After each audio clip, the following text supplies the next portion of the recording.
Olá, turma, tudo bem? Bora lá para nossa leitura.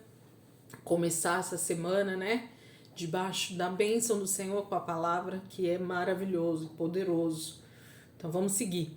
Hoje, semana 28, começando, e a gente vai iniciar o livro de 2 Reis, né? O segundo livro de Reis, que conta sobre os reis, a monarquia, né, de Israel, tanto o reino do norte quanto o reino do sul, porque a divisão já aconteceu, a gente viu lá atrás com a morte de Salomão, e vem se desenvolvendo então essa sucessão de reis, tanto no reino do norte quanto no reino do sul, ok?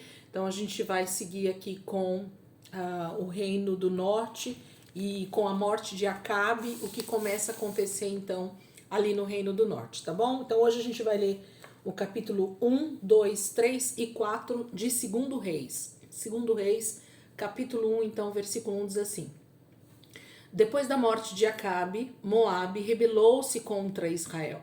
Certo dia, Acasias caiu da sacada do seu quarto no palácio de Samaria e ficou muito ferido. Então enviou mensageiros para consultar Baal-zebub, deus de Ecrom, para saber se ele se recuperaria.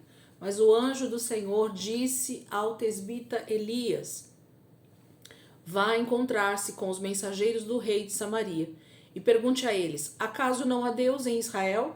Por que vocês vão consultar Baal-zebub, deus de Ecrom?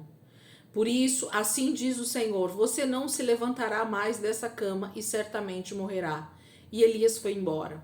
Quando os mensageiros voltaram ao rei, e ele lhe perguntou: por que vocês voltaram? E eles responderam: um homem veio ao nosso encontro e nos disse: voltem ao rei que os enviou e digam-lhe: assim diz o Senhor: acaso não há Deus em Israel? Por que você mandou consultar Baal-zebub, deus de Ecrom? Por isso você não se levantará mais dessa cama e certamente morrerá. O rei lhes perguntou: como era o homem que os encontrou e disse isso? E eles responderam: ele vestia roupas de pelo e usava um cinto de couro. E o rei concluiu: era o tesbita Elias. Em seguida mandou um oficial com 50 soldados procurar Elias. O oficial o encontrou sentado no alto de uma colina e lhe disse: homem de Deus, o rei ordena que tu desças.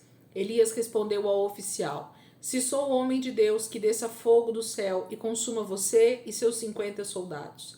E desceu fogo do céu e consumiu o oficial e seus soldados. Depois disso, o rei enviou outro oficial com mais 50 soldados. E ele disse a Elias: homem de Deus, o rei ordena que tu desças imediatamente. E respondeu Elias: se sou homem de Deus, que desça fogo do céu e consuma você e seus 50 soldados. E de novo fogo de Deus desceu do céu e consumiu o oficial e seus soldados. Então o rei enviou um terceiro oficial com outros 50 soldados. O oficial subiu o monte, caiu de joelhos diante de Elias e implorou: homem de Deus, tem consideração por minha vida e pela vida destes 50 soldados, teus servos. Sei que desceu fogo do céu e consumiu os 2 primeiros oficiais com todos os seus soldados. Mas agora tem consideração por minha vida. E o anjo do Senhor disse a Elias: acompanhe-o, não tenha medo dele. Então Elias se levantou, desceu com ele e foi falar com o rei. Ao chegar, disse ao rei: assim diz o Senhor: acaso não há Deus em Israel? Por que você mandou consultar Baal-zebub, deus de Ecrom? Por isso você não se levantará mais dessa cama e certamente morrerá. E Acasias morreu conforme a palavra do Senhor anunciada por Elias. Como não tinha filhos, Jorão foi o seu sucessor no 2º ano do reinado de Jeorão, rei de Judá, filho de Josafá. Os demais acontecimentos do reinado de Acasias e suas realizações estão escritos nos registros históricos dos reis de Israel. Capítulo 1 aqui está falando para nós sobre o sucessor, né, de Acabe, que foi Acasias. E então Acasias cai, né, da sua sacada, cai lá da janela, e ele tem um ferimento muito grave, e ao invés dele buscar ao Senhor, para que o Senhor restaurasse a sua saúde, restaurasse a sua vida, ele busca ajuda com o deus de Ecrom, de uma das cidades da Filístia, né, dos filisteus. E ele pede então ajuda desse deus Baal-zebub. E o Senhor então intervém, dando uma repreensão a Acasias, dizendo que ele tinha Deus em Israel para consultar e ele prefere buscar outros deuses. Mas o Senhor dá a mensagem de qualquer maneira, né? Que ele não viveria, mas morreria. E então Elias é procurado, né, para ser morto por causa dessa mensagem. Mas o Senhor cumpre com a palavra que ele diz. Deus não é homem para se arrepender e nem filho do homem.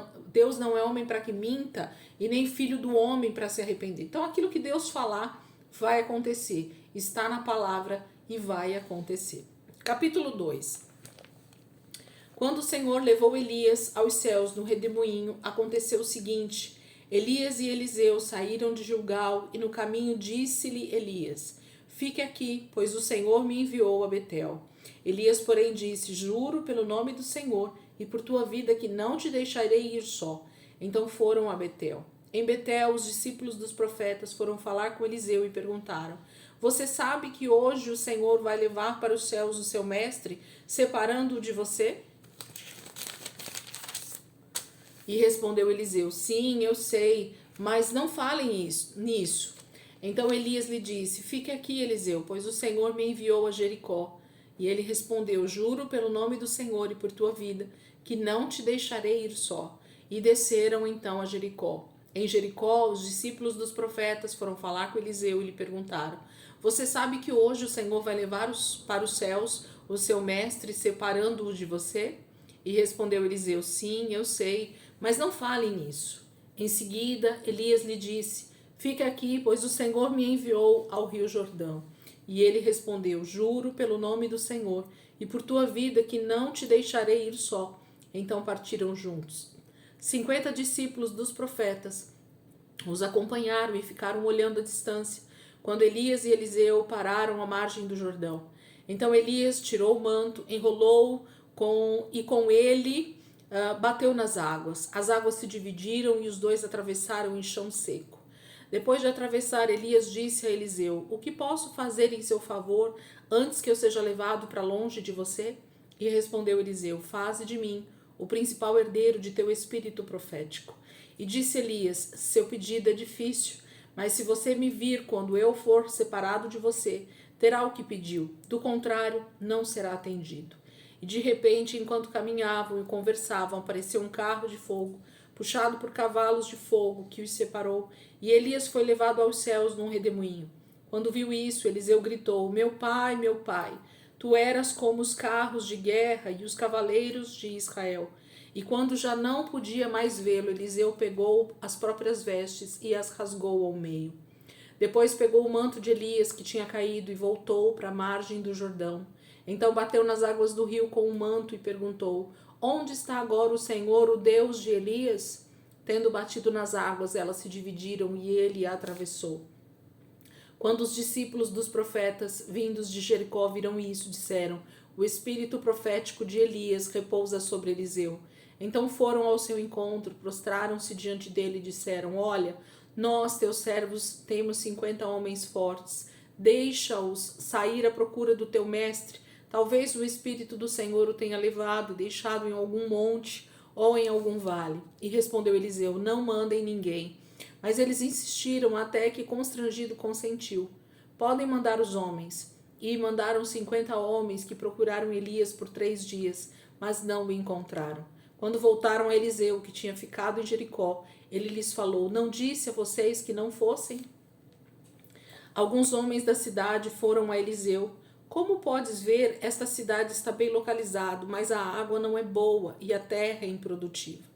E disse ele: Ponham sal numa tigela nova e tragam-na para mim. Quando a levaram, ele foi à nascente, jogou o sal ali e disse: Assim diz o Senhor: Purifiquei esta água, não causará mais mortes, nem deixará a terra improdutiva.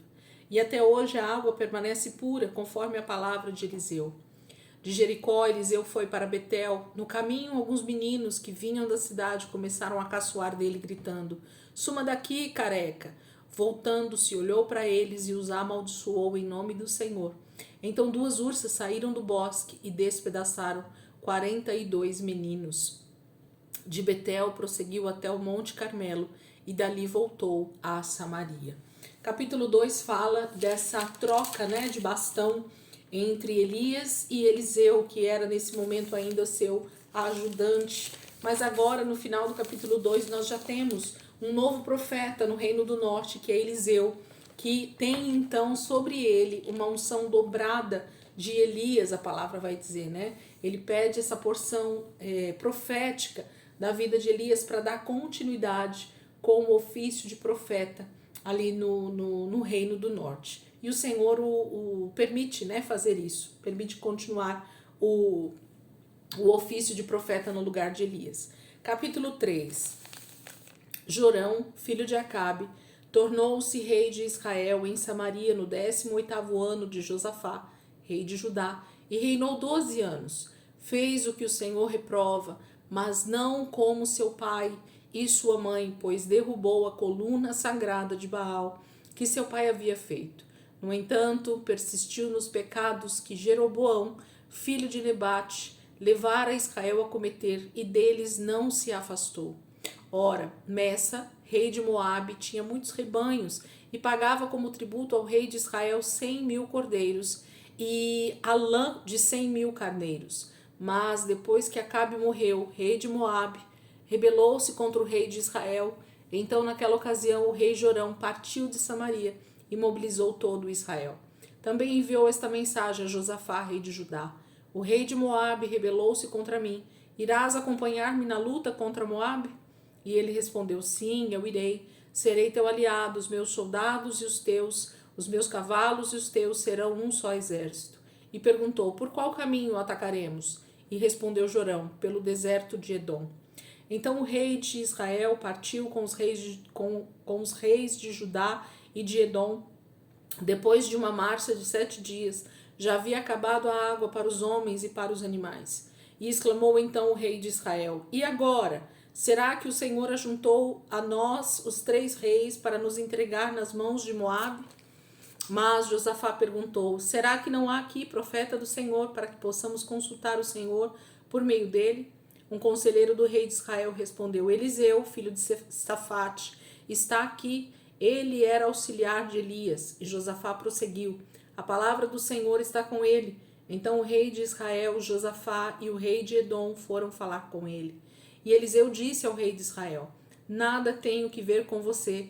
Vá consultar os profetas de seu pai e de sua mãe. Mas o rei de Israel insistiu: não, pois foi o Senhor quem nos ajuntou 3 reis para entregar-nos nas mãos de Moabe. Então Eliseu disse: juro pelo nome do Senhor dos exércitos, a quem sirvo, que se não fosse por respeito a Josafá, rei de Judá, eu não olharia para você, nem mesmo lhe daria atenção. Mas agora traga-me um arpista. Enquanto o arpista estava tocando, o poder do Senhor veio sobre Elias, e ele disse: assim diz o Senhor, cavem muitas cisternas neste vale, pois assim diz o Senhor, vocês não verão vento nem chuva, contudo este vale ficará cheio de água, e vocês, seus rebanhos e seus outros animais beberão. Mas para o Senhor isso ainda é pouco. Ele também entregará Moabe nas suas mãos. Vocês destruirão todas as suas cidades fortificadas e todas as suas cidades importantes. Derrubarão toda a árvore frutífera, taparão todas as fontes e encherão de pedras todas as terras de cultivo. No dia seguinte, na hora do sacrifício da manhã, a água veio descendo da direção de Edom e alagou a região. Quando os moabitas ficaram sabendo que os reis tinham vindo para atacá-los, todos os que eram capazes de empunhar armas, dos mais jovens aos mais velhos, foram convocados e posicionaram na fronteira. Ao se levantarem na manhã seguinte, o sol refletia na água. Para os moabitas que estavam de frente dela, a água era vermelha como sangue. Então gritaram: é sangue! Os reis lutaram entre si e se mataram. Agora ao saque, Moabe! Quando, porém, os moabitas chegaram ao acampamento de Israel, os israelitas os atacaram e os puseram em fuga. Entraram no território de Moabe e o arrasaram. Destruíram as cidades, e quando passavam por um campo cultivável, cada homem atirava uma pedra até que ficasse coberto. Taparam todas as fontes e derrubaram toda a árvore frutífera. Só Kir-Hareset ficou com as pedras no lugar, mas homens armados de atiradeiras a cercaram e também a atacaram. Quando o rei de Moabe viu que estava perdendo a batalha, reuniu 700 homens armados de espadas para forçar a passagem para alcançar o rei de Edom, mas fracassou. Então pegou seu próprio filho, o filho mais velho, que devia sucedê-lo como rei, e o sacrificou sobre o muro da cidade. Isso trouxe grande ira contra Israel, de modo que eles se retiraram e voltaram para sua própria terra. Capítulo 3 fala de uma grande guerra civil que acontece aqui entre os três reinos, Amon, né, os amonitas, deixa eu ver aqui, os edomitas, né, os descendentes de Esaú, os reis de Judá e o rei de Israel. Então eles se unem, esses três reinos, para ir contra Amon, ou melhor, contra Moabe, contra os moabitas, os descendentes de Ló. E aqui eles conseguem vencer essa batalha de largo, né? Porque eles são confundidos ali com a água que refletido no sol parece sangue, e eles os atacam e vencem tudo isso. Então nós temos aqui uma guerra sendo vencida, porque o Senhor sempre está intervindo em favor do seu povo para livrá-los. Capítulo 4, né, para nós finalizarmos. É um capítulo bem grande, mas a gente finaliza essa primeira leitura da semana com ele. Capítulo 4. Certo dia, a mulher de um dos discípulos dos profetas foi falar a Eliseu: Teu servo, meu marido, morreu, e tu sabes que ele temia o Senhor. Mas agora veio um credor que está querendo levar meus 2 filhos como escravos. Eliseu perguntou-lhe: Como posso ajudá-la? Diga-me, o que você tem em casa? E ela respondeu: Tua serva não tem nada, além de uma vasilha de azeite. Então disse Eliseu: Vá pedir emprestadas vasilhas a todos os vizinhos, mas peça muitas. Depois entre em casa com seus filhos e feche a porta. Derrame daquele azeite em cada vasilha e vá separando as que você for enchendo. Depois disso ela foi embora, fechou-se em casa com seus filhos e começou a encher as vasilhas que eles lhe traziam. Quando todas as vasilhas estavam cheias, ela disse a um dos filhos: Traga-me mais uma. Mas ele respondeu: Já acabaram. Então o azeite parou de correr. Ela foi e contou tudo ao homem de Deus, que lhe disse: Vá, venda o azeite e pague suas dívidas, e você e seus filhos ainda poderão viver do que sobrar. Certo dia, Eliseu foi a Sunem, onde uma mulher rica insistiu que ele fosse tomar uma refeição em sua casa. Depois disso, sempre que passava por ali, ele parava para a refeição. Em vista disso, ela disse ao marido: Sei que esse homem que sempre vem aqui é um santo homem de Deus. Vamos construir lá em cima um quartinho de tijolos e colocar nele uma cama, uma mesa, uma cadeira e uma lamparina para ele. Assim, sempre que nos visitar, ele poderá ocupá-lo.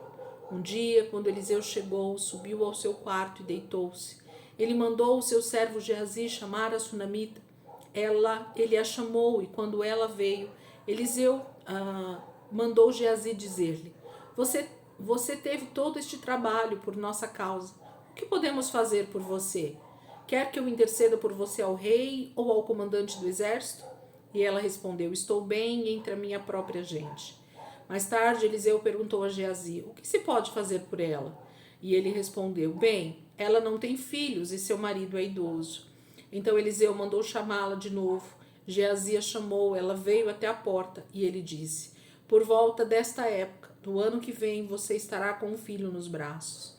E ela contestou: Não, meu senhor, não iludas a tua serva, ó homem de Deus. Mas, como Eliseu lhe dissera, a mulher engravidou e no ano seguinte, por volta daquela mesma época, deu à luz um filho.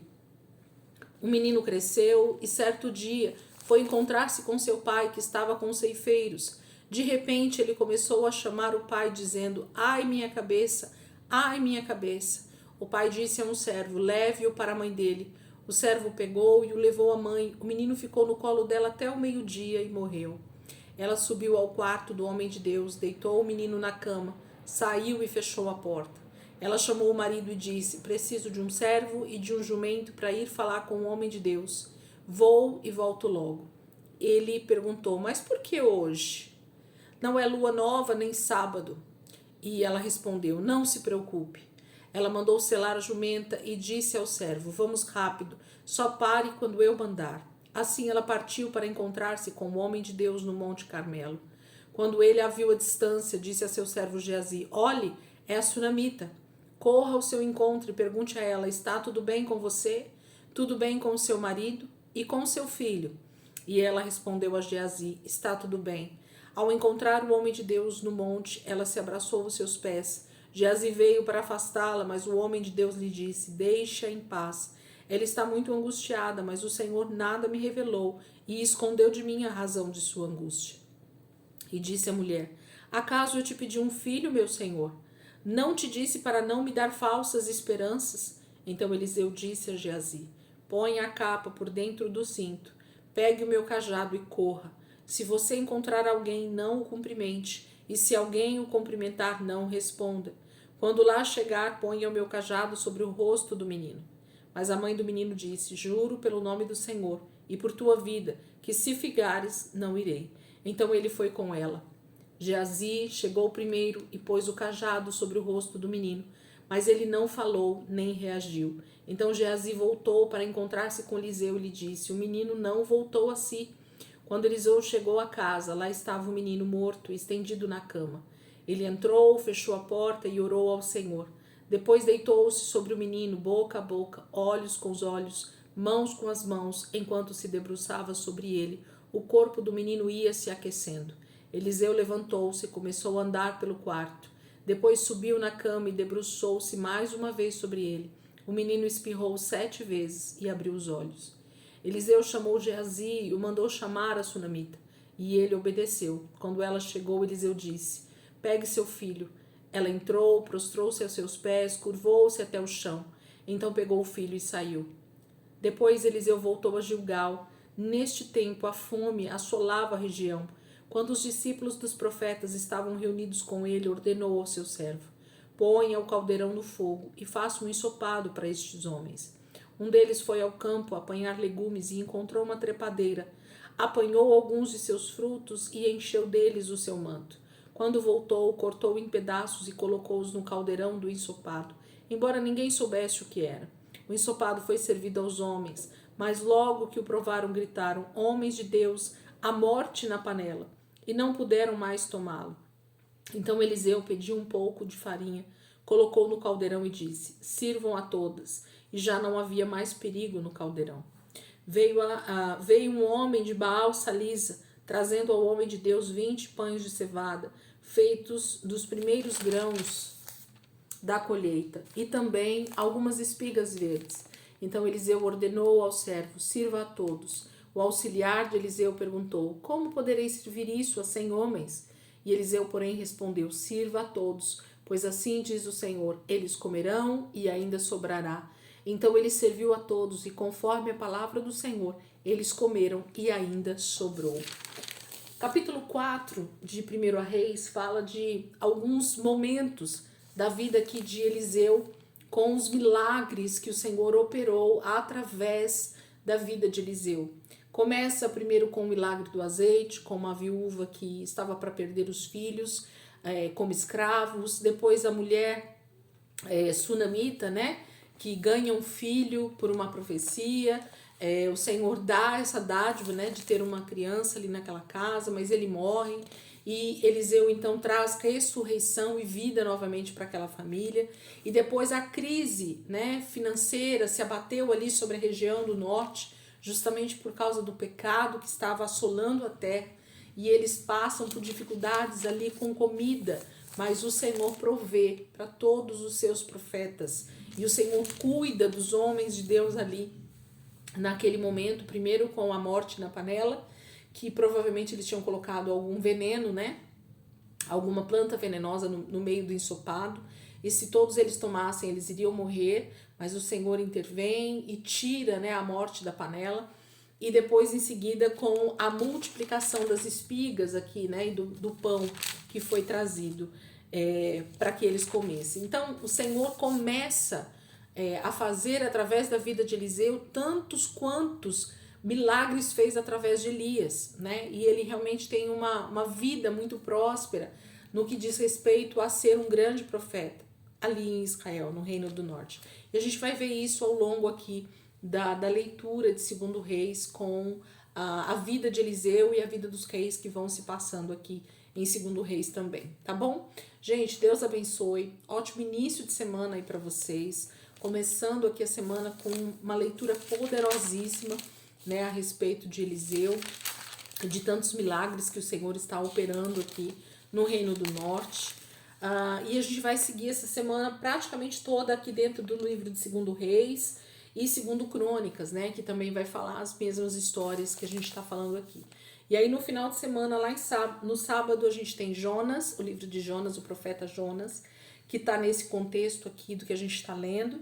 E no domingo a gente finaliza então aí com 2 Reis também e 2 Crônicas. Então a gente está aqui mergulhando no livro de 2 Reis e 2 Crônicas essa semana.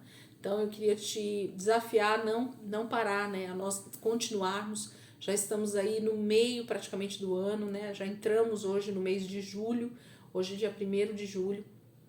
E se você está aqui comigo nessa leitura hoje, dá um joinha aí no vídeo, né? Coloca aí que você está vendo hoje esse vídeo, dia 1º de julho de 2024. Faz algum comentário aqui no vídeo, colocando o que você está vendo exatamente nessa data, que o Senhor tem ministrado aí tua vida através dessa leitura poderosa. Dá um like, como diz a turma aí, né? No vídeo, para que mais pessoas possam ser alcançadas por esse vídeo aqui no YouTube e a gente possa caminhar, né? Fazendo a leitura desse ano de 2024. Amém? Deus abençoe. Amanhã, se Deus quiser, a gente está aqui de volta para continuar aqui a leitura de 2 Reis, tá bom? Deus abençoe.